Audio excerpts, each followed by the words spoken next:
कर्नाटक की 14वीं विधानसभा के गठन के लिए रविवार को हुए मतदान में राज्य की जनता ने ऐतिहासिक रूप से बढ़ चढ़कर हिस्सा लिया।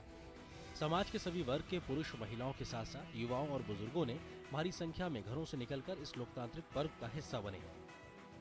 छुटपुट घटनाओं को छोड़कर पूरे राज्य में मतदान शांतिपूर्ण ढंग से संपन्न हो गया। 30 जिलों की 224 सदस्यों वाली विधानसभा की 223 सीटों पर मतदान हुआ। एक सीट पर भाजपा उम्मीदवार की मृत्यु के कारण वहां पर 28 मई को मतदान होगा।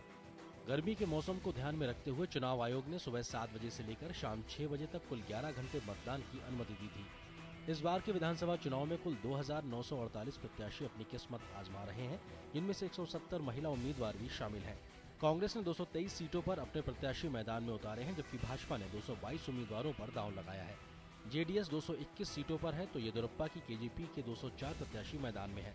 बसपा ने 174 प्रत्याशियों को मैदान में उतारा है, जबकि एनसीपी ने 24, सीपीआई ने 8, सीपीआईएम ने 17 प्रत्याशी मैदान में उतारे हैं, तो वहीं 1222 निर्दलीय प्रत्याशी भी अपनी किस्मत आजमा रहे हैं।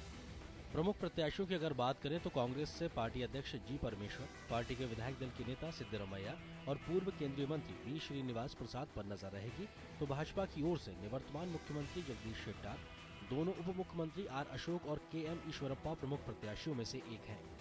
जेडीएस का प्रमुख चेहरा राज्य के पूर्व मुख्यमंत्री एच.डी. कुमारस्वामी के अलावा वी.एस. येदियुरप्पा भी राज्य के प्रमुख प्रत्याशियों में से एक है। सुरक्षा कारणों के लिहाज से राज्य पुलिस के जवानों के अलावा केंद्रीय अर्धसैनिक बलों के कुल 1,35,000 जवानों को तैनात किया गया था। राज्य के करीब 10,000 पोलिंग बूथ अत्यधिक संवेदनशील घोषित किए गए थे, जबकि करीब 14,000 पोलिंग बूथ को संवेदनशील घोषित किया गया था। राज्य के 149 पोलिंग बूथ नक्सल प्रभावित इलाकों में होने के मद्देनजर वहां पर वेब कैमरों के अलावा त्रिस्तरीय सुरक्षा व्यवस्था की गई थी। राज्य के पिछले विधानसभा चुनाव की बात करें तो भाजपा को 110 सीटों पर जीत हासिल हुई थी, जबकि कांग्रेस के खाते में 80 सीटें गई थी। वहीं जेडीएस को 28 सीटों पर जीत मिली थी। इस बार के सियासी गणित के मद्देनजर कई पोल सर्वे इस बात का इशारा कर रहे हैं कि राज्य में इस बार भी किसी दल को पूर्ण बहुमत मिलने के आसार कम नजर आ रहे हैं, लेकिन कांग्रेस कर्नाटक की सबसे बड़ी पार्टी बनकर उभर सकती है। भाजपा को एंटी इनकम्बेंसी फैक्टर और येदियुरप्पा की वजह से नुकसान हो सकता है, जबकि जेडीएस भी अपनी पिछली स्थिति को सुधारने में कामयाब रह सकती है।